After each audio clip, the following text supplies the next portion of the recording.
ainda que non o poden ser por razóns lóxicas moito, mas en calquera caso espero que se alguén ten a mala idea de ir tamén a segunda das palestras non me bote a culpa en exceso por eventuais repeticións. Cal é a primeira idea que quero transmitirvos? Na visión común nas nosas sociedades, o crecemento económico é, digámoslo así, unha bendición de Deus. O que se nos ven contar é que ali onde hai crecemento económico hai tamén cohesión social, servizos públicos razoablemente alicerzados, o desemprego, a pobreza, a desigualdade non gañan terreno, en fin, os niveis de consumo son altos. Paréceme a mí que sobran as razóns para recear de todas estas supersticións. Permitídeme que enuncie media dúcia desas razóns. Primeira, o crecemento económico non xera ou non xera necesariamente cohesión social. Ben sabedes que a China creceu notablemente no decurso nas dúas últimas décadas. Non creo que ninguén afirme que hoxe a sociedade chinesa exhiba unha maior cohesión que 20 anos atrás. Todos os dados discorren polo camiño contrario. Segundo, a relación entre o crecemento económico e a creación de postos de traballo é moito máis nevoenta do que podería parecer. As economías capitalistas desenvolvidas creceran notablemente nas 3 últimas décadas, unha etapa na que procederan a destruir obxectivamente, en termos numéricos, postos de traballo. Terceira, o crecemento económico tradúcese a miúdo en agresións medioambientais literalmente irreversibles que configuran unha herdanza dramática en termos dos direitos dos integrantes das xeracións vindouras. Cuarta, en paralelo co anterior, el crecemento económico provoca o esgotamento de recursos básicos que sabemos non van a estar de novo ao dispor deses integrantes das futuras xeracións que veño de mencionar. Quinta, o crecemento económico dos países ricos bebe nun grau ou noutro do expolio da riqueza dos países pobres, algo que debería configurar un problema moral elemental para todos nós. Agrego unha sexta e última observación. En termos case individuais, o crecemento económico provoca o asentamento dun xenuíno modo de vida esclavo que nos invita a concluir que seremos máis felices cantas máis horas traballemos, máis cartos gañemos e, sobre todo, máis bens acertemos a consumir. Sempre que falo disto do modo de vida esclavo, adoito lembrar unha anedota que probablemente tedes escoitado algunha vez. Nunha das súas moitas versións está ambientada na costa mexicana. Un paisano está deitado xunto ao mar, achégase un turista norteamericano, falan entre eles e en determinada altura o turista pregunta: "E o señor en que traballa?" "Eu son pescador." "Caramba, un traballo moi duro. Traballará o señor moitas horas cada día, verdade?" "Bastantes. Cantas horas traballa por termo medio cada día?" "Eu botolle a pesca 2 ou 3 horas cada día." "Mas que me di, que fai co resto do seu tempo?" "Eu levántome tarde, pesco un par de horas, xogo un tempiño cos meus fillos, durmo a sesta coa miña muller e no solpor sallo cos amigos a beber unhas cervexas e a tocar a guitarra." O turista reaxe airado e pregunta: "Mas como é o señor así?" "Que quer dicer? Que por que non traballa máis?" "E para que?" "Porque se traballase máis, en 2 anos tería un barco máis grande." "E para que?" "Máis adiante abriría unha factoría aquí na vila." "E para que?" "Co paso dos anos montaría unha delegación no Distrito Federal." "E para que?" "Un tempo despois abriría escritorios nos Estados Unidos e en Europa." "E para que?" "As accións da súa empresa cotizarían na bolsa." "E para que?" "Sería vostede inmensamente rico." "E para que?" "Bom, que sei eu, cando o señor teña 65 ou 70 anos, podería retirarse tranquilamente e vir aquí a viver para levantarse tarde, pescar un par de horas, xogar un tempiño cos seus netos, dormir a sesta coa súa muller e sair cos amigos pola tarde a beber unhas cervexas." Todo aquilo que se lle propuña despois de anos de traballo extenuante era paradoxalmente aquilo do que xa disfrutaba no momento presente. Sempre que conto esta anedota me vexo na obrigación de recoñecer que carreta bastantes fugas. Unha delas é que non explica convincentemente cantas horas traballaba a muller do mexicano protagonista, mas pido que por unha vez afastemos esta dimensión da discusión. Permitideme que coa mesma vocación resgate outra historia, que procede dun bellísimo artigo dun premio Nobel de Economía chamado Vasily Leontiev. Aínda que o nome e o apelido son rusos, tratábase dun norteamericano coñecido porque foi o ideador do que se chaman as tablas input-output. Nese artigo de hai, se cadra 35 ou 40 anos, Leontiev asumía unha comparación entre os sistemas de transporte dos Estados Unidos e da China. Vaya por diante que o seu propósito, como veredes axiña, non era comparar dous macrosistemas económicos, o capitalismo norteamericano e o que fose que había naquel momento na China. Poderíamos sustituir o nome da China por o nome de Tailandia e de Birmania e supoño que o argumento ficaría igual.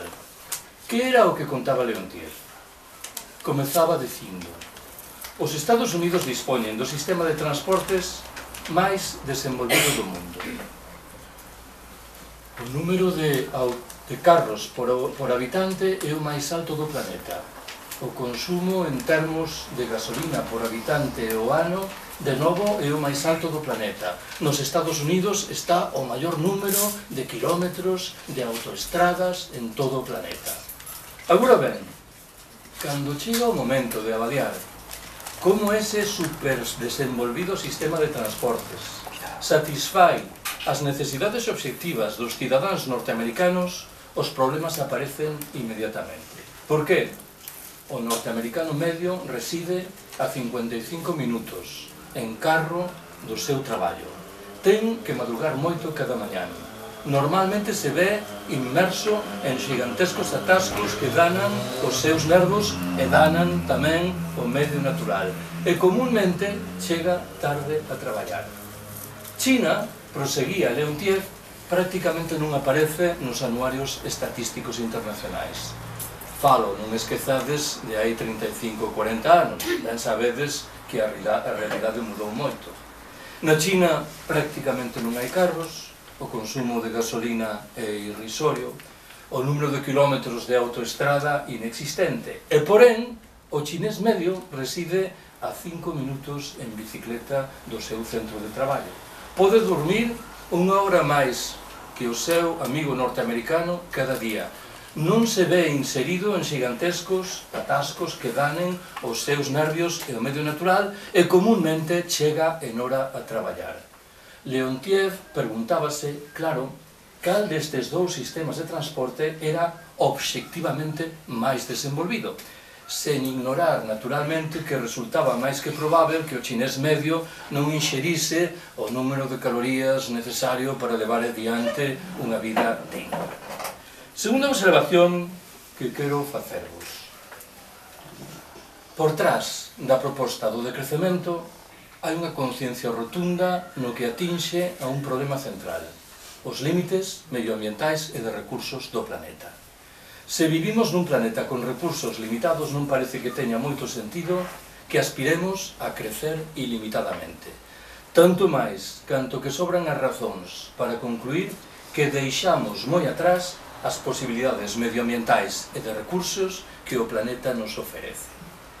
Permitídeme que tente resgatar esta discusión da man de tres historias diferentes. Que é o que di a primeira delas? Estamos nun barco que se move a unha velocidade de 25 nós, camiño dun rochedo co que inevitablemente vamos chocar a menos que modifiquemos drásticamente o rumo. Que o que fixemos nos últimos anos ao abeiro, por exemplo, do célebre protocolo de Kioto? Reducimos un pouco a velocidade do barco. Xa non nos movemos a 25 nós, senón a 23. Cal é a consecuencia fundamental desta mudanza? Si o pronóstico inicial dicía que demoraríamos 50 días en chocar co Rochedo, hoxe sabemos que demoraremos 53. Non parece que sexa de moito acougo. O problema central, que é o rumo do barco, non o enfrentamos. De tal maneira que está claramente diante de nós. Que é o que conta a segunda historia? A segunda historia fala do barco se cadra máis coñecido de todos os tempos, o Titanic. Por que morreu tanta xente a bordo do Titanic? Por unha razón fácil de identificar. Os botes salvavidas non permitían acoller a tantos seres humanos como estaban dentro do barco. Isto, en termos claro da metáfora, tiña remedio. A resposta é sí. O remedio pasaba por desmantelar os camarotes de luxo do Titanic e empregar a madeira para construir novos botes salvavidas. Permitídeme que neste caso subliñe o que considero que está evidentemente por trás da metáfora. O discurso dominante dinos que temos que enfrentar todos os problemas de tal maneira que ninguén perda. Esta é unha xenuína estafa moral. Aqueles que están a colocarnos diante do precipicio económico, social e ecolóxico, por razón teñen que perder. Que é o que di a terceira e última das historias que anunciaba? Imaginade un lago no que hai un nenúfar. Sabemos que o nenúfar se multiplica ao ritmo de 2 por 1 cada día. Se na segunda feira hai un nenúfar, na terza haberá 2. E sabemos tamén que con arranxo a ese ritmo o lago estará repleto de nenúfares logo de 20 días. De tal maneira que as plantas, faltas de espacio vital, morrerán. Se eu agora vos preguntase en cal deses 20 días pensades que o lago estará coberto na súa metade por nenúfares, un procedimento de razoamento rápido e espontáneo se cadra invite a responder o día 10. Axiña vos percataredes de que non é a resposta axeitada. A resposta correcta é o día 19. O día 19 os nenúfares ocuparán a metade do lago. Como quer que se multiplican por 2 cada día, o día 20 encherán todo o lago. O día 18 os nenúfares ocuparán unha cuarta parte do lago. O día 17 unha oitava parte.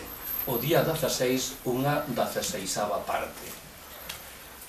Poñamos por caso que estamos no día 16. Alguén dirá, non é tan grave o que fixemos. Só danamos unha 16ª parte da superficie do planeta Terra. Alguén replicará, témome con mellor criterio. Puxemos en marcha un procedimento endiabradamente rápido, de tal maneira que nos quedan 4 días. E de tal maneira, por demais, que canto máis demoremos a nosa intervención, maiores esforzos, enerxías e recursos serán necesarios.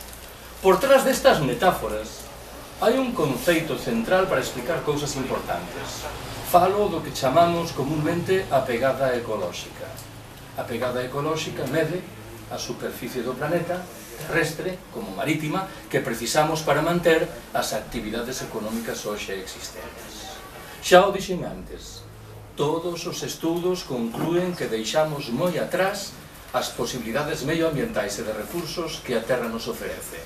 Pensade que a pegada ecolóxica española é de 3,5. 3,5... xa me perdo nas cifras. Creo que sí.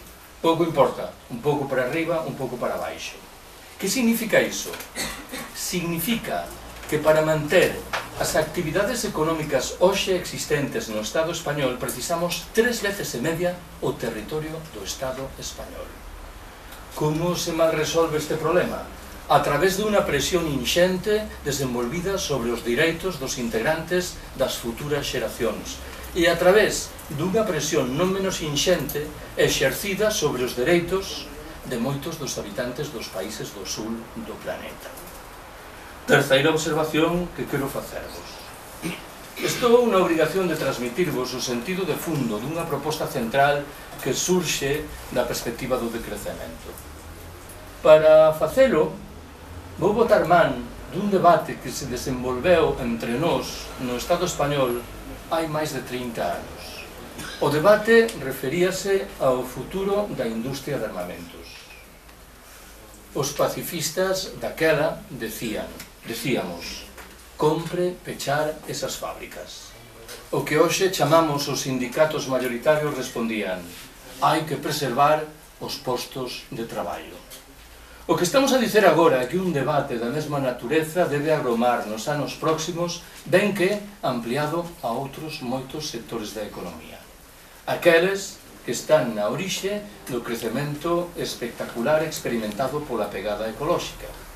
O que estamos a dicer de maneira máis precisa é que compre reducir a actividade de segmentos da economía como a industria automobilística, a da aviación, a da construcción, como non a industria militar ou, en fin, e por deixalo aí, a industria da publicidade.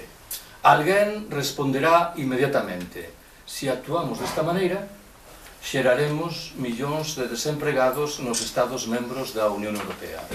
Como faremos frente, desde a perspectiva do decrecemento, a este problema innegável? Faremos uso de dúas ferramentas principais. En primeiro lugar, propiciaremos o desenvolvimento de aquelas actividades económicas que gardan relación coa atención das necesidades sociais insatisfeitas e co respeito do medio natural. Si queremos dicelo así, estes segmentos da economía seguirán a crecer. En segundo termo, nos sectores da economía convencional que inevitablemente seguirán existindo, procederemos a repartir o traballo. Entendo eu que o produto da combinación destas dúas ferramentas é visiblemente preferível ao modo de vida esclavo que mal retratei antes. Permitídeme, en calquera caso, que faga dúas matizacións sobre o que vides de escoitar. Que di a primeira? Non estamos a afirmar, como algúns interpretan, que compre levar a actividade económica de produción e de consumo a cero. Isto sería un absurdo. Estamos dicindo que compre reducir a actividade económica para reconstruir niveis de pegada ecolóxica aceitáveis. Un estudo realizado na Franza hai anos concluía, por exemplo, que habería que levar os niveis de consumo enerxético para situalos nos propios da década de 1980. 1980 non é a idade de pedra, como algúns interpretan, aínda que, dito sexa entre paréntese, se cadra a idade de pedra ten máis vantaxes do que unha primeira ollada invitaría a concluir. Cal é a segunda observación que anunciaba? A perspectiva do decrecemento non ten un cariz triste e sombrizo. Está a dicernos que podemos viver mellor con menos, si somos capaces de reducir a pegada ecolóxica e de redistribuir radicalmente as riquezas, os recursos. O referente icónico da perspectiva do decrecemento non o achegan uns lamas que viven isolados nun mosteiro nunha cimeira do Himalaya, por respectável que poida ser esta opción. Se alguén se preguntar, por exemplo, que é o que os principais teóricos do decrecemento reivindican en materia de intercambio sexual, responderei que paradoxalmente reivindican un incremento ou un crecemento das relacións correspondentes que xustifican sobre a base de que? Da necesidade de recuperar a vida social que fomos perdendo obsesionados como estamos polo mundo da produción, do consumo, da productividade e da competitividade. Cuarta observación que quero facervos. Paréceme a min que por trás da perspectiva do decrecemento hai 5 verbos que reivindican unha transformación radical das nosas sociedades. Son os verbos, naturalmente, decrecer, desurbanizar, destecnoloxizar, despatriarcalizar e descomplexizar as nosas sociedades. Deixo de lado o primeiro deses verbos, decrecer, porque me estou a referir a él desde hai bastantes minutos. Vou polo segundo, desurbanizar, ou se queremos retratar a cousa desde a outra perspectiva, ruralizar as nosas sociedades. Ben sabedes, non descubro nada, que hai 60, 80 ou 100 anos, moitos dos nosos avós deixaran o medio rural para pasar a viver nas cidades, nas que entendían que o escenario era máis habitável. Hoxe asistimos incipientemente a un proceso de signo contrario, de xentes que consideran que as cidades son cada vez escenarios menos habitáveis, de tal maneira que compre recuperar moitos dos elementos de sabiduría popular e moitas das prácticas cotidianas dos habitantes do medio rural. En calquera caso, as persoas que son moderadamente conscientes do risco gravísimo dun colapso do sistema en que estamos, saben que unha das poucas respostas eficientes que temos diante dese risco é a que pasa por recuperar a vida rural. Falei, terceiro dos verbos, da urxencia de destecnoloxizar as nosas sociedades. Admitirei de bo grao que o verbo afecta certa dimensión provocadora. Se teño que empregalo de maneira máis mesurada, direi que debemos examinar críticamente cal é a condición presumiblemente emancipadora de moitas das tecnoloxías que o sistema nos entrega gratuitamente. John Searle é o principal teórico do que se chama o anarcoprimitivismo. É un pensador desmesurado, mas por momentos venme á cabeza que só os pensadores desmesurados son interesantes. Searle afirma que todas as tecnoloxías criadas polo capitalismo levan por trás a pegada da división do traballo, da xerarquía e da explotación. É un pensamento serio, que obriga a matinar nas nosas opcións. Eu xa dixen que non vou tan lonxe. Invito simplesmente a analizar críticamente esas tecnoloxías que o sistema nos oferece. Permitidme que os propoña un exemplo bobo. As ilusións ópticas vencelladas con Facebook. Eu teño 5.000 amigos en Facebook. Alguén podería chegar á conclusión, obviamente precipitado, de que a miña vida social é moi rica. Ben sabedes que non ten nada que ver unha cousa coa outra. Un chega a casa pola noite, acende o computador e pode deixarse levar pola impresión de que este país se encontra inmerso nunha auténtica evolución revolucionaria.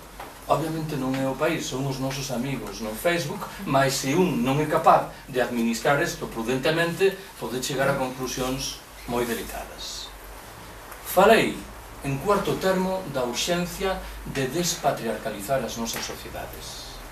Dentro de ben pouco vou defender a construcción de espazos autónomos, autoxestionados, desmercantilizados e despatriarcalizados, como supoño este espacio no que estamos. Eses espacios existen en moitos lugares e é verdade que en moitos casos progresaran no camiño da autoxestión e da desmercantilización e, porén, manteñen indemnes todas as regras da sociedade patriarcal, algo que obriga a manter unha prudente distancia no que atinxe a súa dimensión presumiblemente emancipadora. Digo de outra maneira, eu son un libertario. E moitas veces pensei que un elemento fundamental que separa a cosmovisión libertaria das propias do resto das esquerdas garda relación con esta discusión. Explícome.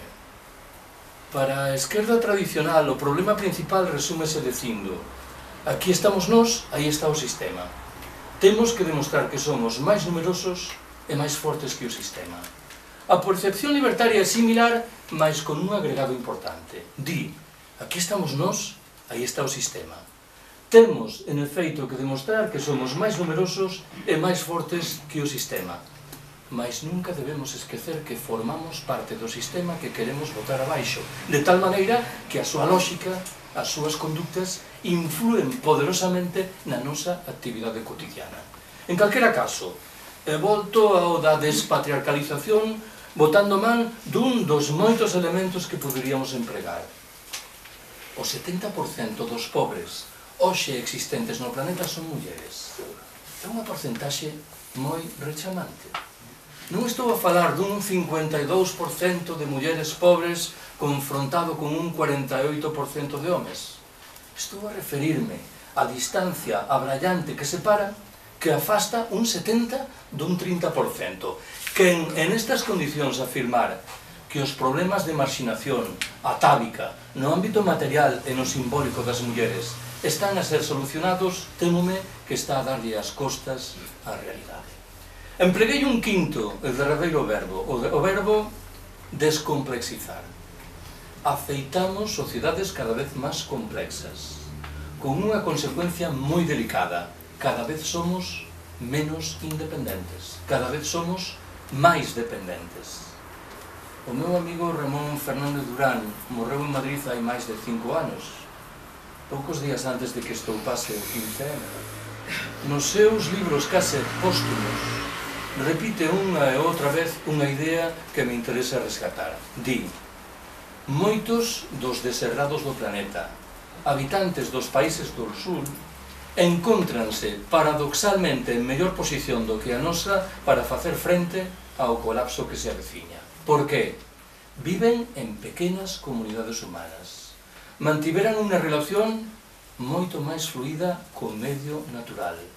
Preservaran unha vida social moito máis rica que a nosa. En derradeiro termo, son paradoxalmente moito máis independentes do que o somos nós. Pensade no que pode acontecer neste país se deixan de chegar os suministros de petróleo. Todo isto se ven abaixo da noite para mañá.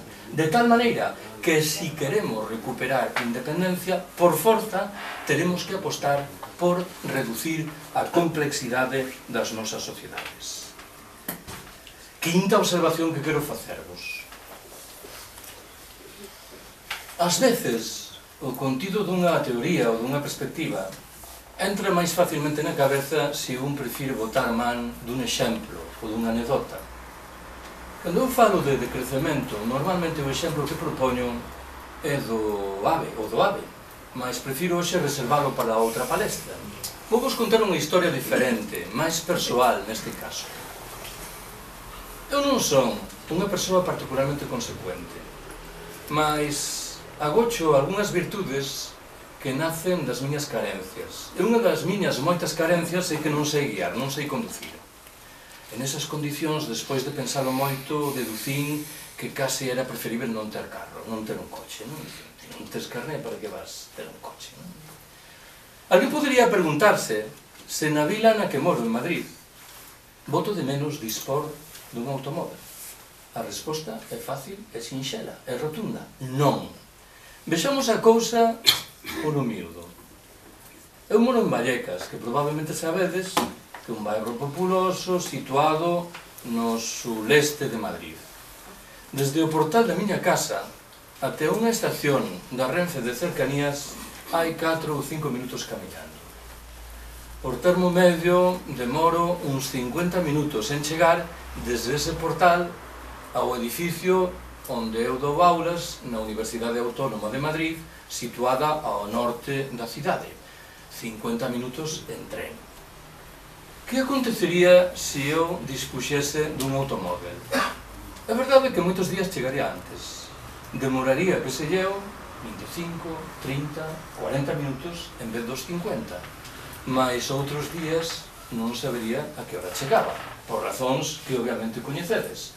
Se me vexo inmerso nun dos gigantescos atascos comuns nas grandes cidades e nas non tan grandes, e resulta que teño aulas ás 8:30 da mañán e demoro 40 minutos en chegar, mal negocio é este.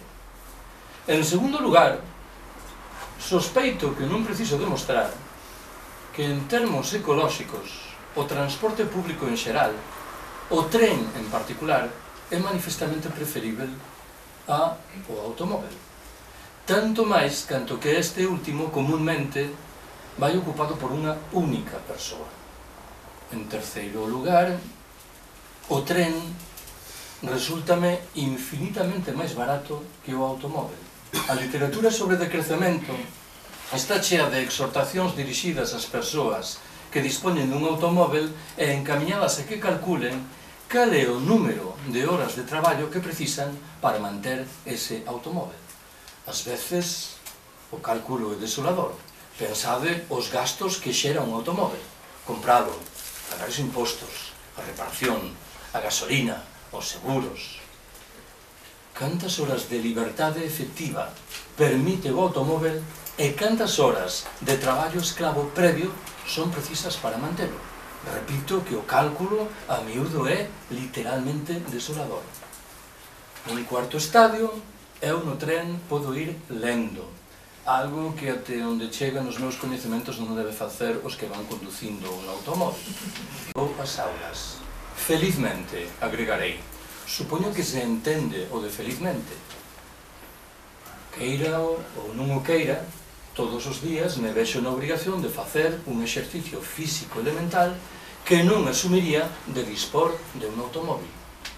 Non me gustaría que interpretaches isto como un alegato hiperfundamentalista contra o automóvel.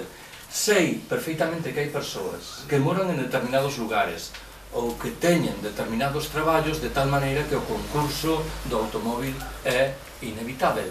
Intúo, porén, que non está a condición abrallantemente mayoritaria entre os nosos concidadáns que vivirían moito mellor se prescindisen do automóvil.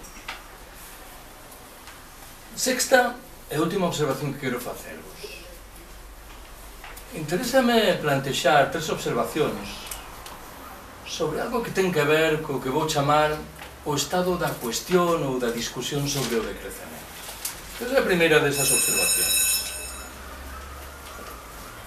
Se alguén me preguntase que instancias están hoxe en día en manifesta oposición a políticas decrecentistas, utilicemos este termo para describelas ou nos sirvamos de calquera outro, respondería inmediatamente que están os sindicatos, os partidos e os gobernos. Aí es nada, que diría outro, non? Prácticamente non queda nada fora da vida política institucional. Por que os sindicatos? Porque a lógica sindical é unha lógica estritamente vencellada co salario e co emprego. Algo que está moi ben, mas que compre a vir a outros ámbitos diferentes. Ollo que non estou a pensar só nos sindicatos mayoritarios, que obviamente teñen unha conciencia ecolóxica moi limitada. Estou a pensar mesmo no sindicalismo alternativo. Eu lembro que hai anos, falando con un colega da CXT, anarcosindicalista, decrecentista convencido, explicoume o que ele entendía que cumpría facer nunha empresa menor de 20 traballadores. Convocar o empresario, unha asamblea, e dicerlle ao empresario: queremos que rebaixes os nosos salarios nun 10%. Ben podedes supor a sorpresa do empresario que diría: un 10%, non vos pesedes, rebaixo-vos os salarios un 5%. Non, o 10% non vamos baixar. Mas escoita un momento.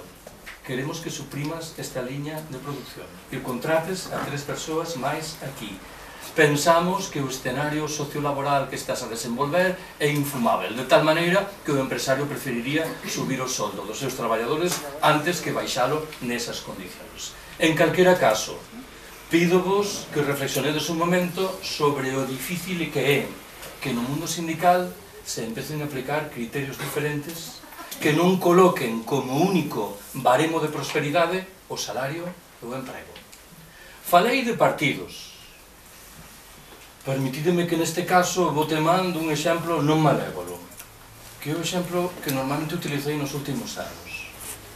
Eu podo imaginar que un día alguén pediu unha entrevista con Cayo Lara, daquela coordinador xeral de Izquierda Unida en Madrid, explicoulle a Cayo Lara que era isto do decrecemento. Podo imaginarme a resposta de Cayo Lara: home, comprendo que as cousas teñen que ir por aí, mas claro, se nós concurrimos ás eleicións con un programa que nunha das súas dimensións afirmas que temos que reducir os niveis de producción e de consumo, vamos ser lapidados electoralmente. Eu esperaba que o interlocutor de Lara o interrompese e dixese: Callo, vos ides ser lapidados electoralmente igual, non? Nesas condicións, se cadra sería preferible que dixésedes o que tendes que dicer e que non estivedes tan pendentes do que escreven os editorialistas do diario El País ou os tertuliáns da cadena SER. E falei, en fin, de gobernos. Permitideme que retrate a circunstancia de novo con un ponto de ironía. No mes de xaneiro do ano 2011, esta estimulante figura intelectual que é Alfredo Pérez Rubalcaba, daquela vicepresidente do goberno español, convocou en Madrid unha rolda de prensa para promocionar unha medida que, se queremos ser xenerosos, discorría por o bo camiño. a de reducir, lembrarédelo, a velocidade máxima en autovías e autoestradas, en autoestradas e autovías, de 120 a 110 km por hora. 4 meses despois, o propio Rubalcaba convocou outra rolda de prensa na que en sustancia dixo dúas cousas. A primeira, que a medida de xaneiro producira os efeitos desexados. Quero lembrar que a factura enerxética española se reducira en 400 millóns de euros e para alén diso o número de mortos nas estradas se reducira un 3, un 4%. Que foi o segundo que dixo Pérez Rubalcaba? Que de resultas dos dados anteriores se restauraban os 120 km por hora de velocidade máxima. Eu esperaba que algún dos xornalistas asistentes se achegase ao pescozo de Pérez Rubalcaba coa sana intención de estrangulalo, porque estaba a violentar as normas máis básicas da lógica formal. Se eu anuncio que a medida A ten provocado os resultados axeitados, o normal é manter a medida A e non retirar a medida A. Ben sabedes que o Partido Popular, aínda no goberno, coquetea co horizonte de subir a velocidade máxima en autovías e autoestradas para colocala en 130 km por hora. Algo que me parece que retrata ben cal é a actitude, simbólicamente, claro, dos nosos gobernantes, os de onte e os de agora, no que atinxe a problemas centrais como estes. Formulo unha segunda observación sobre ese estado da cuestión. Moitas veces contei que hai, se cada un par de anos, un xornalista me perguntou a min, como libertario, con quen pensaba eu que os libertarios debíamos falar e con quen pensaba eu que os libertarios debíamos establecer acordos ou pactos. O primeiro que lle dixen, claro, é que as dúas preguntas eran moi delicadas, que quen era eu para responder a iso, mas imaginemos que fose o cerebro gris dunha organización e tivese a obrigación de responder a esas dúas preguntas. Eu respondería así: dialogar, temos que dialogar con todo o mundo. Por qué? Porque non somos superiores a ninguén, e porque de todo o mundo se pode aprender. O de pactar, o de chegar a acordos, é un pouco diferente. En que sentido? Porque neste caso sí que me parece que as liñas vermellas son importantes. Eu estou disposto a chegar a acordos coas persoas ou organizacións que practican a autoxestión, que non delegan noutros a resolución dos seus problemas e que son conscientes do risco de colapso no sistema en que estamos. Digo con maior claridade que pensan que ese risco de colapso non remete a algo que pode acontecer dentro de 100 ou 150 anos, sino que remete a algo que pode manifestarse en 20 ou 30 anos. O panorama é cada vez máis delicado. Mudanza climática, esgotamento progresivo de todas as materias primas enerxéticas que empregamos, crise social, crise financeira e crise demográfica. O panorama, repito, é realmente delicado.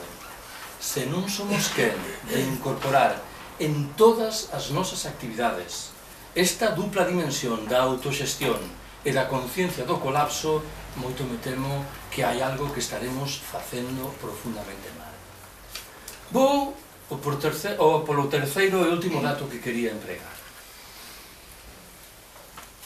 Eu comprendo perfectamente que cando se fala de decrecemento, unha imaxe que ven inmediatamente á cabeza é a dun activista hiperconsciente dun movimento social crítico. Está ben, comprendo, mas non desbotemos a posibilidade de que persoas normais que non forman parte de ningún movimento social crítico, en virtude da súa experiencia cotidiana, cheguen a conclusións semellantes ás nosas. Hai varios anos foi traducido para español un libro dun profesor australiano chamado Clive Hamilton. O libro intitúlase El fetiche del crecimiento, falando en propiedade non unha defensa do decrecemento, senón unha crítica do crecemento. Nese libro, Hamilton ecoa un estudo realizado pola Unión Europea nos países escandinavos. Ben sabedes que xeralizar os debates sociais nos países escandinavos a unha situación como a nosa é unha tarefa moi delicada, mas ese estudo reférese a unha figura que coñecemos ben. Unha persoa de certa idade que perde o seu posto de traballo e encontra problemas infinitas para atopar outro posto de traballo novo, coa zozobra psicolóxica correspondente. Ese estudo conclúe que en Noruega, en Suecia, en Finlandia, é moi común a figura desta persoa que descobre que con unha subvención, unha pensión pública que se cadra equivale a unha quinta parte do que gañaba antes, inmerso na roda do modo de vida esclavo, é infinitamente máis feliz, reducindo significativamente os seus niveis de consumo estúpidos que mantiña antes. Permitídeme que subliñe que non estou a falar agora de activistas hiperconscientes de movementos sociais críticos, que estou pensando en persoas normais na rúa que se cadra nos van dar algunha sorpresa agradável en termos de conciencia no que atinxe a problemas de fondo. Acabo. Cando falo de decrecemento, adoito terminar lembrando algo que me pasou hai uns anos. Convidaronme a participar nunha mesa redonda nunha facultade da Complutense de Madrid.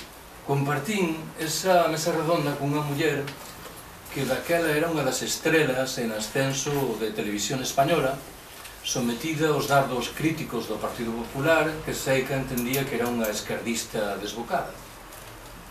A esta muller tocáballe falar das manipulacións nos medios de comunicación. A min correspondíame facelo do decrecemento. Non eran dúas materias que tivesen unha relación moi evidente entre sí.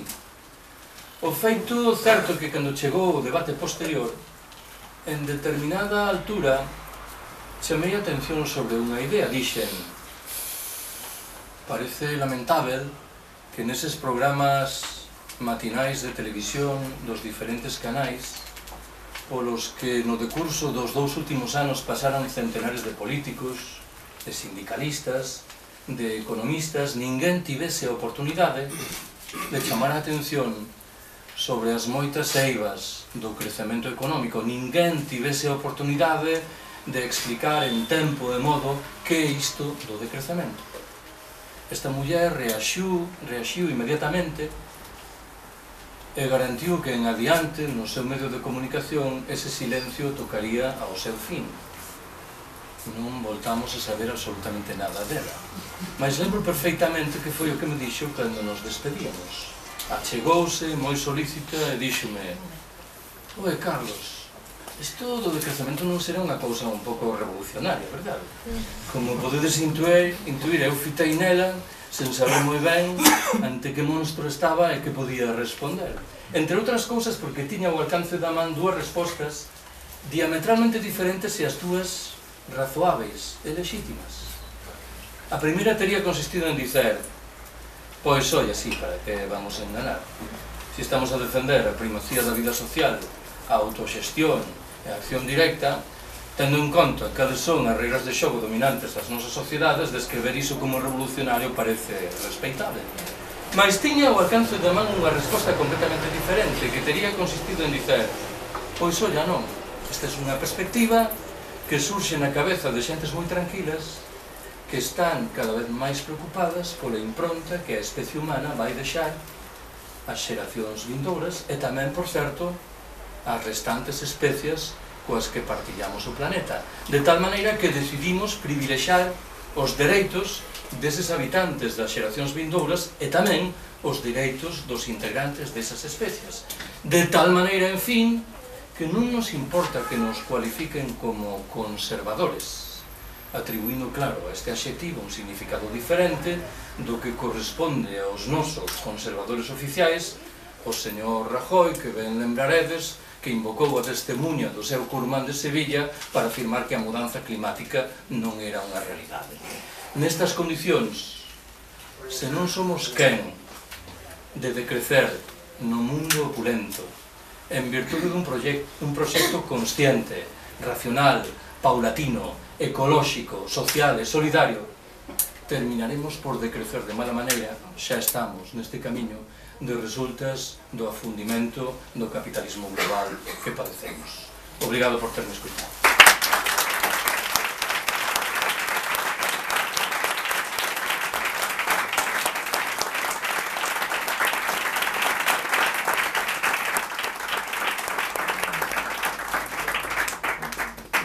Moitas gracias de volta, Carlos, por as súas verbas. Abrimos unha pequena quenda de palabras, por se queres facer alguna reflexión ou pregunta. Así que alzade a man e vos dando a palabra. Eu tengo así dos breves. Cuando hablaste de los plazos de colapso, quitaste 20-30 años. Con el actual planteamiento político, esto nos da muy breve margen, ¿verdad? Porque ahora mismo hay unas próximas elecciones, 4 años con el PP, al fin y al cabo, el que va a volver a gobernar, aunque Unión, un partido político nuevo, tiene poco margen. Y la otra es que te la tengo que hacer, porque lo citaste. Hablaste del anarcoprimitivismo. ¿Me podrías ahí en 2 minutos breves citar tu opinión sobre el tema? Non. Toma por ocupado. A ver, calquera pronóstico sobre cando se vai producir o colapso é delicado. Por que? Porque teríamos que pornos antes de acordo sobre o que entendemos por colapso, non? Esta é unha discusión máis complexa do que unha primeira chega podería parecer. Mais a maioría dos expertos serios empezan a falar da etapa que discorre entre 2020 e 2050, que é a etapa na que con certeza a temperatura media do planeta terá subido ao menos 2 graus con respecto aos niveis preindustriais e que é a etapa na que se farán sentir con fortaleza os efeitos dos picos do petróleo, do carbón, do uranio, do gas natural. Si a isto agregamos que o escenario planetario non é precisamente interesante, un pouco na onda na que ti mencionaches o panorama español, digamos que en termos sociais, en termos financeiros, en termos demográficos, os problemas van a máis en vez de ir a menos, parece que o diagnóstico é moderadamente certeiro, con un agregado importante que ten algo que ver con algo que dixen antes. Este é un debate que non forma parte da discusión política. Si un se lanza a tarefa de analizar os programas de todas as forzas políticas importantes que concorren nas eleicións españolas, por ir a este exemplo, descobre que o do colapso non está. Parece que eses programas están inmersos nun curtopracismo aberrante que ignora todos estes debates de fondo. No mellor dos casos, chama a atención sobre a necesidade de enfrentar os problemas máis urxentes, mas un ten direito a preguntarse: e cales son os problemas máis urxentes, non? Porque isto non é urxente, claro. A semana próxima publico un libro sobre isto, do colapso. En este libro boto man dunha metáfora que me parece interesante. A metáfora di: imaginemos que mañán un centro de investigación de máximo prestixio afirmase que é inevitável que no ano 2072 un meteorito gigantesco choque co planeta Terra, de tal maneira que debemos prepararnos para mutacións substanciais que se poden traducir na desaparición da especie humana. Parece evidente que o día seguinte Nacións Unidas, os gobernos, as forzas armadas, os centros de investigación se porían a tarefa de investigar que é o que podemos facer para evitar isto. Que diferencia hai entre isto do meteorito e do colapso? Hai 2 diferencias. Unha, que non podemos propor unha data estricta. E a segunda, que o colapso é o produto da acción da especie humana, que é algo bastante máis grave. Creo que este é o escenario mental no que deberíamos situarnos. O do anarcoprimitivismo. Eu teño simpatía pola proposta anarcoprimitivista.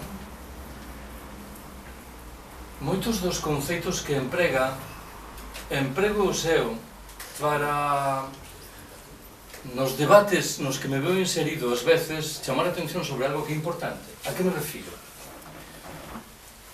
Hai xentes que demanda un argumento respeitável din: o que os libertarios defendedes é interesante, mas non é realizável, porque infelizmente só podedes propor como exemplo de elevada práctica das vosas ideas algo que aconteceu en determinados países en momentos moi precisos. Os sovietes nas revolucións rusas de principios do 20, os consellos obreiros na Hungría, na Alemanha ou na Italia, ou as colectivizacións durante a Guerra Civil Española. A miña resposta é sempre a mesma: non é así. Eu penso que a maioría das sociedades humanas durante a maior parte do tempo funcionaran de maneira autoxestionaria, practicando a acción e a democracia directa. Até o punto de que, de maneira un pouco provocadora, me sinto na obrigación de salientar que o que é excepcional é o mundo do Estado, do capitalismo e da sociedade patriarcal. Algo que coloca en primeiro plano a necesidade como pouco de respeitar esas sociedades que chamamos primitivas e atrasadas e que probablemente ofrecen claves de comprensión dos feitos e de acción moito máis intelixentes do que as nosas. En ese sentido, pareceme que ler os anarcoprimitivistas é un exercicio fructífero, aínda que debemos partir, e esta é outra facción da cuestión, de que resulta extremadamente difícil asumir unha transformación social cando vivimos no planeta 7.000 millóns de seres humanos ou cando hai megalópolis con 20 millóns de habitantes. Mas en calquera caso, o simples feito de colocar esta discusión sobre a mesa creo que é importante, creo que é importantísimo. Grazas.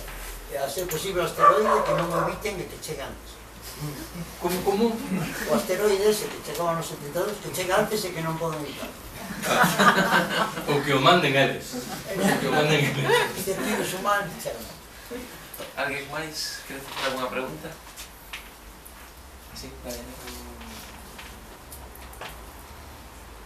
De entrada, todas as persoas gustalle considerarse un adxetivo ou un calificativo para coller todas estas grandes ideas e mezclarlas nunha soa palabra, verdad? Comunista, capitalista, conservador, derechas e esquerdas. A verdade é que eu non sei considerarme perfectamente en ningún grupo, xa que debido a que son bastante xove encontrome nunha gran diversidade de ideas que aún teño que procesar a bastantes tempos. Entón, a miña idea principal é que o humano ten destino de desarrollarse, non? Ou ao menos é o que a historia deu-nos ver. A tal velocidade que estamos a acabar por destruir o mundo en que nos encontramos. A verdade é que é verdade. A verdade é iso mesmo. O decrecemento é inevitable e temos unha fecha que non sabemos cando. E se non paramos, todo este mundo vai acabarse moi pronto. Pero a miña idea é que tiña esperanza de que todos os humanos chegase a encontrar esta pedra filosofal, este sistema que, organizando todas as mentes como unha, podería chegar a dominar o universo. Este pensamento que chegaría a controlar a todas as persoas e conectarnos como un e poder chegar a outros planetas e levar a vida e protexela durante todos os milleiros de anos que nos acaban. Isto é un pensamento moi lexano e, por lo tanto, levado a ciencia ficción, porque xa que como podemos comprobar o humano non é perfecto. Todos os problemas que temos é por o desgranamento da persoa, da suposta alma e de outras persoas que podemos considerar negativas e somos tan diversos que nunca chegaremos a un acordo completamente definido. Pero isto chocoume moitísimo de a destecnoloxicación. Eu son xove e podería considerarme ambicioso, por lo que sempre aspiraría máis. Pero encontro razón en que nunha vista práctica a tecnoloxía está esclavizando o humano. Pero, sen embargo, quero pensar que a tecnoloxía será o que nos leve moi lexos. E se podemos considerar iso como unha opción para chegar ata o máis longe, pois podería comprometerme a ello. Por exemplo, agora mesmo tamén poderíamos ver que a razón do traballo e da economía en xeral é porque encontrámonos nun sistema de que cada vez o traballo humano valórase menos, porque pode ser feito na práctica por un robot que pode sustituirlo.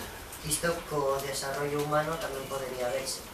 Se nos encontramos nunha posición futurística na que o traballo fose completamente liderado por robots,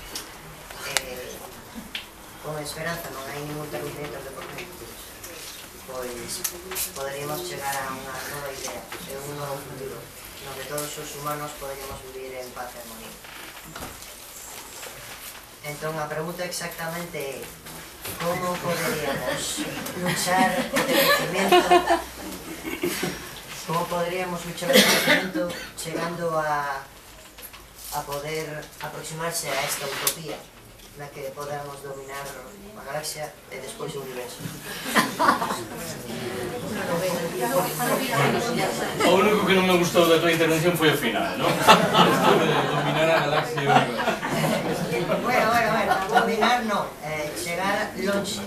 Bueno, claro, era unha brincadeira, De momento conserva lo que explotar. tienes. No, ríome porque sabedes que este verán saiu por aí unha noticia que dicía que 2 científicos españois descubriran noutra galaxia un planeta en condicións moi similares ás da Terra. Eu dixen, que horror. Similar a nosa, pobre xente, non? A ver, fago 2 observacións. Eu entendo o que dixete sobre a tecnoloxía, mas sospeito que non concordo. En parte, por algo que tamén dixeches, os usos nocivos da tecnoloxía, que son moi evidentes, non?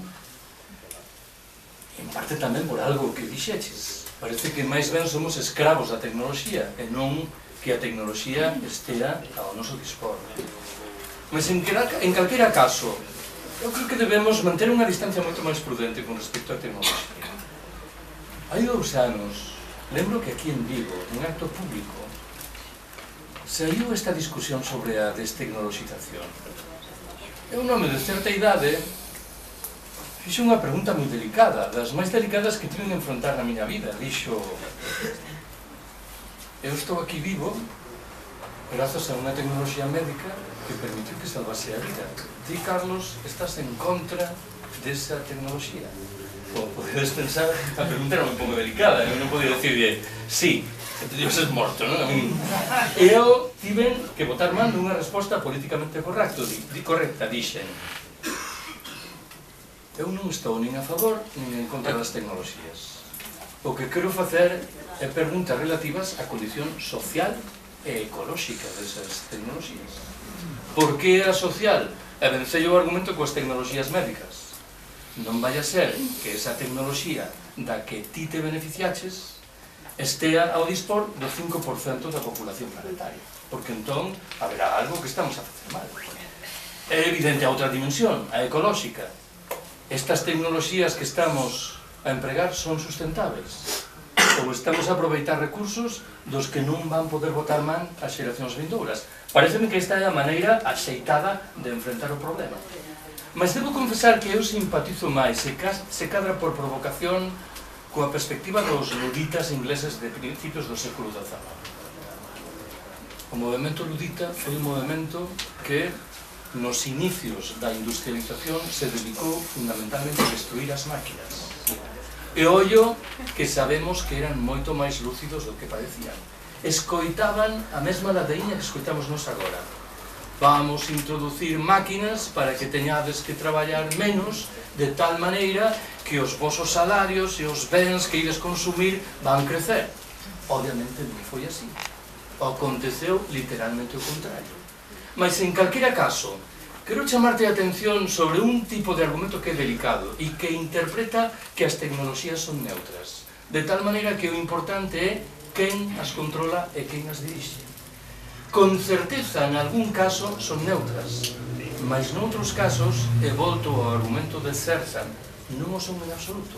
Levan por trás a pegada da xerarquía, da explotación e da división do traballo. Outro comentario sobre isto, do traballo. É unha materia moito complexa. Neste caso, pareceme que todas as esquerdas, mesmo a libertaria, temos naufragado. Ese lema que estaba na entrada de moitos campos de concentración exterminio nazis, iso de o traballo faravos libres, parece que foi aceite por todo o mundo. Cando sobran as razóns para afirmar literalmente o contrario. É o traballo a fonte principal da esclavitude. Todos en varios libros. E un deles é un manifestamente vencellada coa vontade de manter o traballo en determinados camiños e de escapar de traballo nos ámbitos diferentes. Lémbrame agora a cabeza unha brincadeira que contaba un amigo en Madrid, decía que se encontraban dúas persoas e dicía, ¿y el trabajo qué tal? Dice, me parte la mañana. Esa é a perspectiva que temos que pegar. A outra decía, ¿qué? ¿Y el trabajo qué tal? No tengo tiempo, ¿no? Pois creo que esta é unha perspectiva interesante porque temos que revisar toda a nosa relación co traballo. Algo para o que o decrecemento é de certa axuda. Ollo con isto, claro, cando conseguimos automarginalizarnos da obsesión por producir, inmediatamente se reduce a nosa obsesión por traballar. Pero en calquera caso, eu mesmo, se a min me pregunta se son consecuente co que estou a dicer, non. Eu veño no tren hoxe lendo as cousas que entendo que debo ler, de tal maneira que estou claramente mergullado na cultura do traballo, mas considero que un mecanismo emancipatorio elemental é o que plantexa seriamente o horizonte de sair da manía obsesiva do traballo. Sí, boa tarde, Carlos. Vamos a ver, desde datos que se han contrastado, desde esta crisis última do capitalismo, que por certo o capitalismo sempre estuvo en crisis desde o meu punto de vista e o resolveu con guerras parciales ou guerras mundiales, e porque eu estou lendo, informo, de que estamos na terceira guerra mundial pola crisis profunda do sistema capitalista, pero tamén é certo que hai un dato, creo que esperanzador, que a partires do 2008 medraron exponencialmente moitos proxectos cooperativistas, autogestionados e de economía social. Ti como ves a perspectiva nese campo? Que papel crees que debe xogar este mundo? Economía social, autogestión e cooperativismo en xeral. Cales son as fortalezas e as debilidades? En primeiro lugar, non dubido que é certo que dis. É certo no propio Estado español. Eu creo que a principal pegada do 15M é esa. Desde o meu ponto de vista, como abriu a canle para que espazos autónomos autoxestionados empezasen a agromar.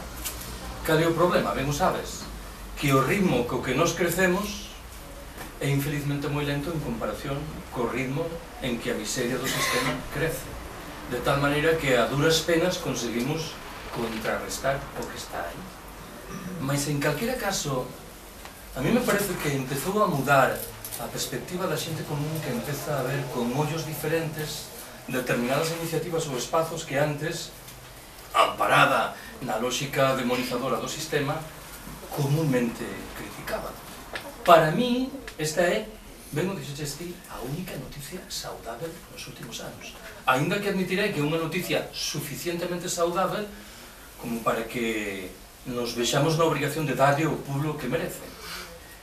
Dixeches algo que me trouxe a memoria, algo que normalmente digo sempre, mas que hoxe en día non o dixen. Dixeches ben, o colapso sempre estivo en crise, o capitalismo sempre estivo en crise. A verdade é que hai xente que utiliza ese argumento para chegar á conclusión de que vai sair tamén desta crise. Eu debo confesar que son bastante escéptico.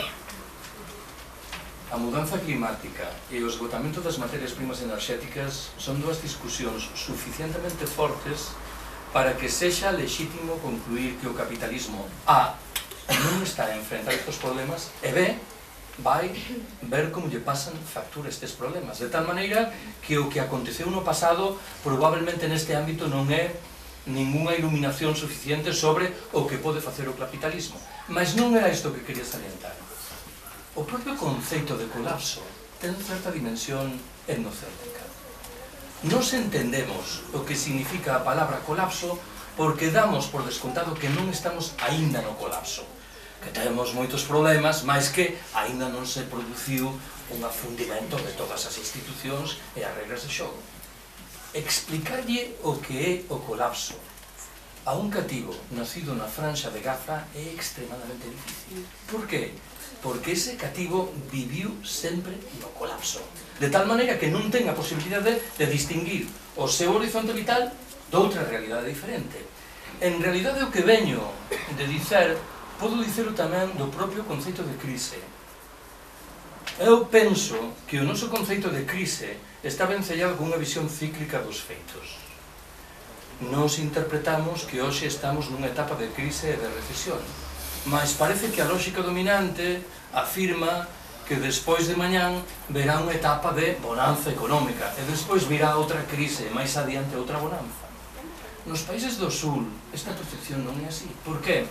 Porque non existen estes altibaixos que veño de mencionar. Moitas veces contei que hai moitos anos e preguntei a Eduardo Budinas, o etólogo uruguayo, como levaban no seu país a hiperinflación. O feito de que o pan costase 10 pola mañán e 12 pola tarde.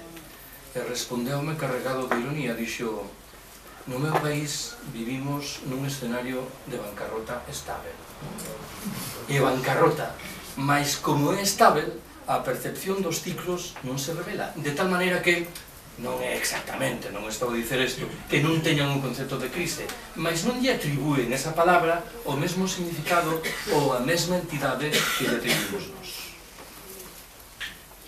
Sí, quería preguntarte, si consideras que para o proceso de crecemento, que papel xogaría a renta básica?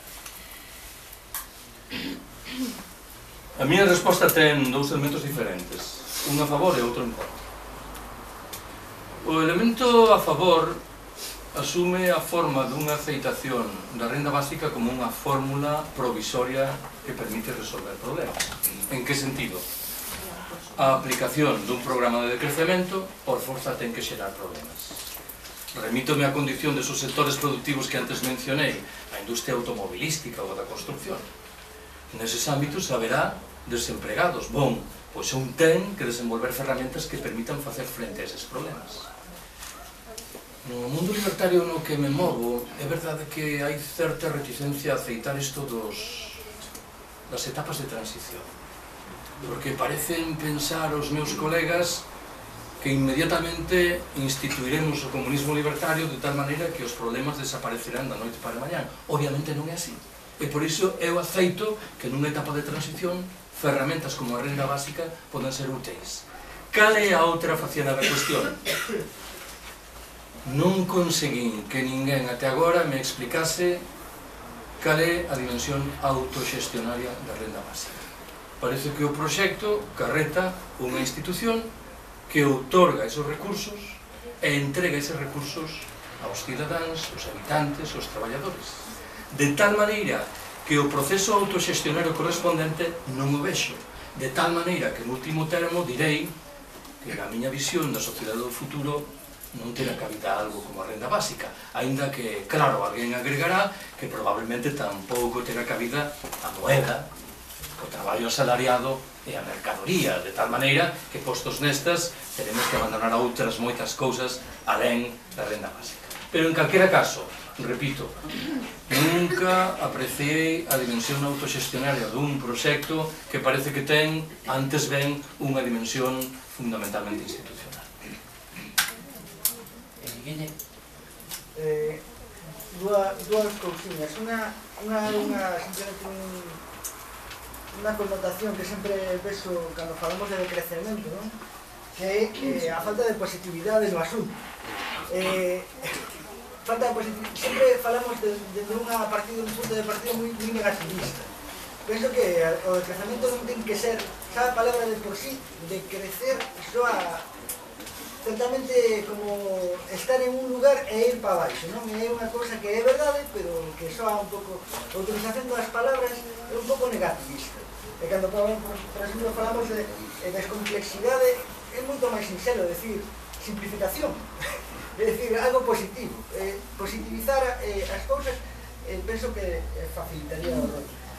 Outra cosa que quería que comentaras eso, se a ti tamén te parece ou se pode mellorar falando, non? Comunicativamente falando. Outra cosa que falabas que falaches das trabas que poñen organizacións políticas, que poñen sindicatos, a idea do decrecemento e tal.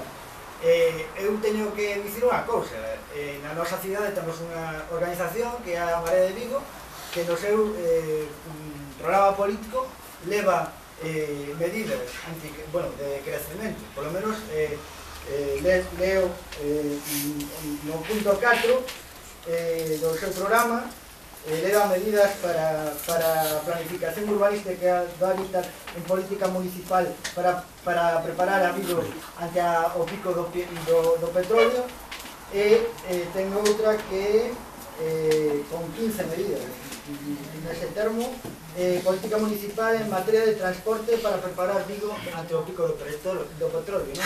Pouco a pouco se vai introducindo, e non digo que isto non estou facendo porque vai a facer campaña da Marea, sino que porque se pudo incorporar ese programa, porque eso foi unha incorporación dunha persoa que propuso incorporala por medio da responsabilidade de poder incluílo ou non. Un grupo de xente avalou a proposta e pudose incorporar.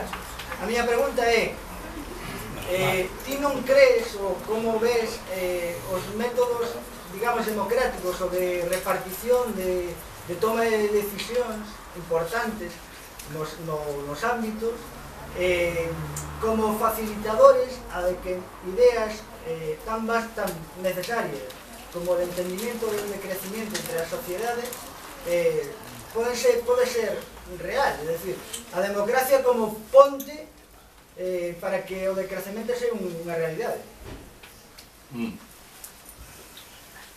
Bueno, a palabra decrecemento non é perfecta, mas eu estou na obrigación de chamarte a atención sobre outra dimensión diferente da que mencionaste. É verdade que é un termo negativo, mas é un termo que ten unha virtude e é que é provocador. E provoca unha discusión que probablemente de non ser negativo non se daría. En ese sentido, eu sospeito que até agora é unha palabra inteligente que permitiu que un movimento crítico do que probablemente unha das consecuencias é o que contaches na túa segunda observación empezase a agromar con algunha fortaleza. Permíteme de todos os xeitos que neste caso bote man da ironía. Contei moitas veces que hai bastantes anos, un día, tecleei por primeira vez no Google a palabra decrecimiento e recibí unha resposta automática do sistema que rezaba: non estará usted equivocado? Non querrá teclear por un lado de y por el otro crecimiento. E eu dixen, a ver, si Google nos disuade de empregar a palabra decrecimiento, algo estaremos a ver. Lémbrame un pouco a unha consigna que empregábamos hai moitos anos que decía: cando non saibas o que facer, fai o contrario do que recomenda o xornal ABC. É sempre a facer. Segundo, a ver, proposo unha discusión delicada. Non coñezo o programa da Marea de Vigo, de Marea en Vigo, e non quero meterme en ámbitos que non son os meus. Expreso simplesmente os meus receos, que son fundamentalmente dous. Un, estás absolutamente seguro de que o programa de Marea en Vigo non é un programa antes de capitalismo verde que de decrecemento?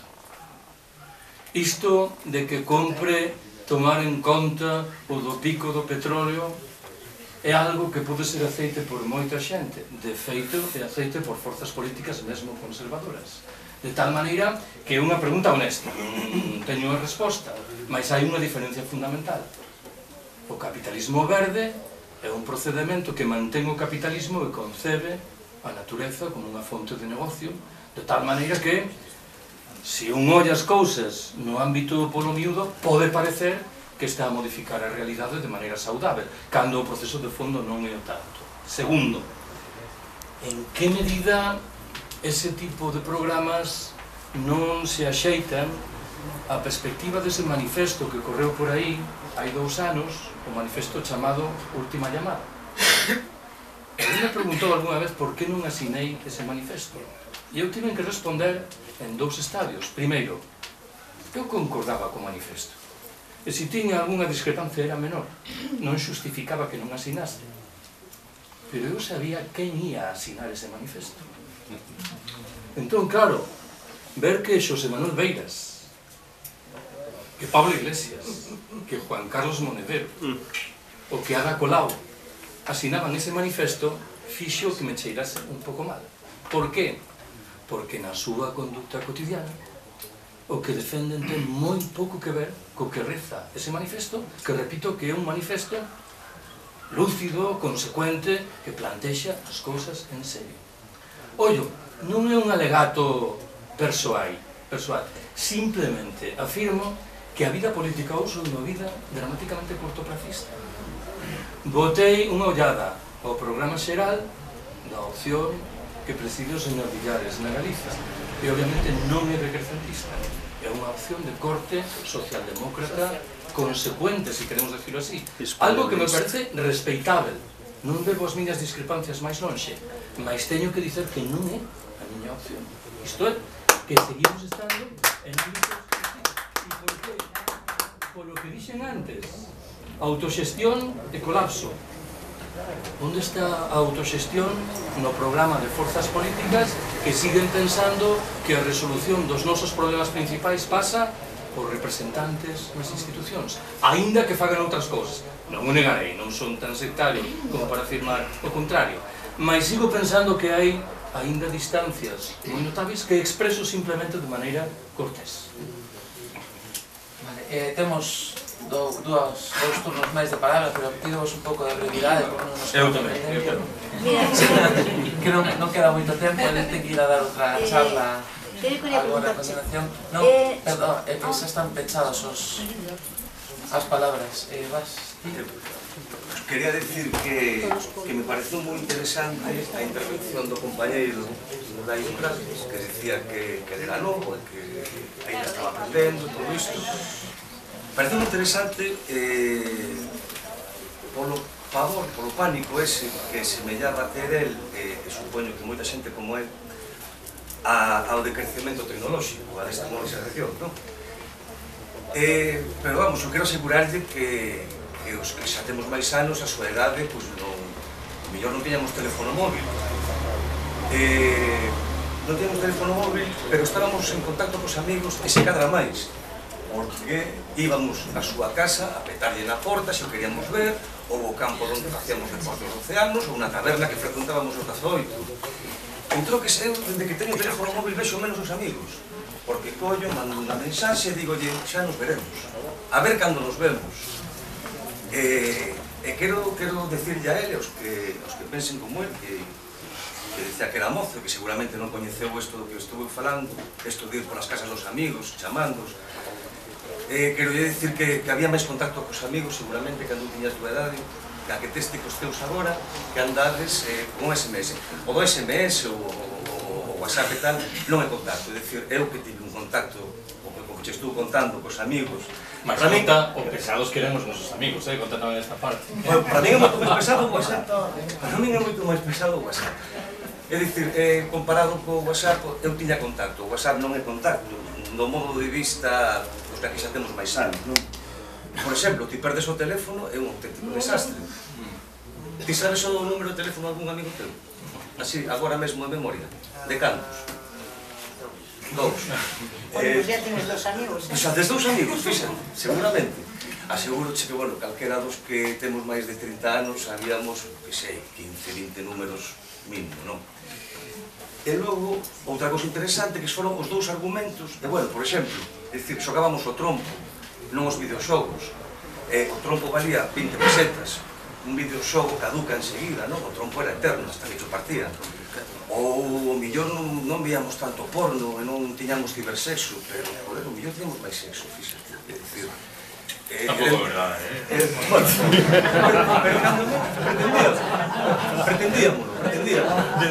Pretendíamos, en vez de marchar, ligábamos aos padres. E agora vou máis rápido, sí, vou máis rápido. Atopei uns argumentos,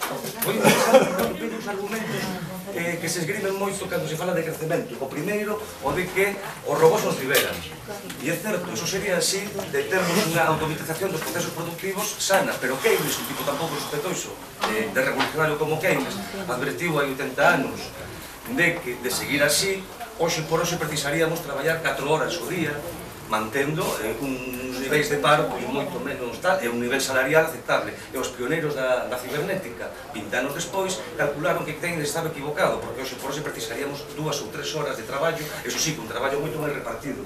E logo, outro argumento, de dicir, bueno, tío, o planeta reventa, pero vamos a Marte, explotamos Marte, eso que decías de ir pola galaxia e tal. Claro, pero eso é, claro, é a fuxida cara adiante, é dicir, en troques de colapsar no sei que, pois acabamos colapsando o sistema solar.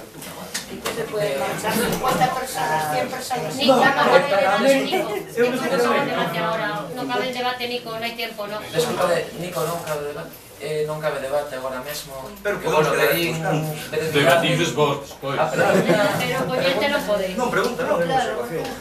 Pois vamos a ceñirnos as preguntas. Por favor, con todo excepto iso do sexo que non era evidentemente verdade. Non, non é certo, non. Siga sendo. Está pechado. Sí, solamente dos preguntas bastante general. No, disculpa, que está xa está pechado o turno de palabras, que... Sí, sí. Mira, a min vaiseme o pensamento. Fai uns días que me chegou, me entregaron un libro que fala sobre a experiencia kurda de Rojava e tal, non? Como aquí isto vai ao colapso, é dicir, a alternativa a esta sociedade, de algún xeito pode ser un referente actual a experiencia que se está falando ali ou non. Non sei se ti che merece a pena esa experiencia, porque hacia que construímos alternativo a isto, non? É unha pregunta difícil de responder. O meu pronto inicial consiste en afirmar que ten pouco que ver a experiencia kurda co do colapso, que é unha experiencia que ten máis que ver coa forma de organización das nosas sociedades, co seu pluralismo étnico, religioso, de xénero, nun escenario do planeta, ben o sabedes, extremadamente delicado como é o Oriente Próximo, algo que contribúe a enaltecer claramente esa experiencia. Mas non sei se nesta primeira ollada ten moito que ver coa discusión do colapso, non? Alguén diría, os kurdos xa teñen problemas de abondo por diante como para estar preocupados agora do colapso. Os problemas dos kurdos comparados cos nosos, non preciso explicárvolo, son inxentes. Mas é verdade que hai outra maneira de enfrentar isto que é diferente. E ten que ver con iso que ti sabes que eu chamo os anarquismos dos países do sul. A que me refiro? Nos países do sul do planeta, en América Latina, en África, en Asia, hai en realidade dous tipos de anarquismos. Unos importados do norte, elevados fundamentalmente por emigrantes europeos ou norteamericanos, que levaron os libros de Bakunin e de Kropotkin e que siguen editando revistas cheas de citas de Bakunin e de Kropotkin. O segundo dos procedimentos é moito máis interesante. É o que entendo que configuran os anarquismos autóctones. Os anarquismos que xurdiron espontaneamente nesos países e que admito que é unha licencia de escrever como anarquismos. Prefiro falar de movimentos libertarios. Aquí entra o zapatismo en Chiapas ou entra o de Rojava no Kurdistán. Creo que esta segunda perspectiva é máis interesante e sí que ten que ver co colapso. Por qué? Porque carreta unha defensa de maneiras de ser e de relacionarse que son as que en derradeiro termo invoquei antes cando falei da simplificación ou da descomplexización, de como moitas das comunidades humanas que tendemos a descualificar como se fosen primitivas e atrasadas foron quen de manter unha relación extremadamente cortés co medio natural, algo do que teríamos que aprender. Ti sabes, e pecho a miña intervención con isto, que outras veces cando falo de decrecemento boto man dunha historia ambientada na Amazonia brasileira, e que reflecte de novo unha relación distinta co traballo e co tempo. A historia fala dun grupo de misionarios que se adentran nunha rexión perdida da Amazonia brasileira e encontran uns indios que se dedican a cortar leña con instrumentos extremadamente primitivos. Os misionarios deciden facer un esforzo e regalan aos indios uns coitelos de azo inoxidável de fabricación norteamericana. Un par de anos despois regresan a esa rexión, encontran de novo os indios e un dos misionarios pregunta: "E os coitelos, que tal?" E un dos indios responde: "Moi ben, demoramos agora 10 veces menos tempo en cortar a leña que antes." Estupendo, intervén o misionario di, supoño daquela que estaredes a producir 10 veces máis leña que antes. O indio responde perplexo e di, non señor, seguimos a producir a mesma cantidade de leña que antes, só que agora disfrutamos de 10 veces máis tempo libre para dedicalo a aquilo que sabemos garda relación co noso benestar, coa nosa obxectiva prosperidade.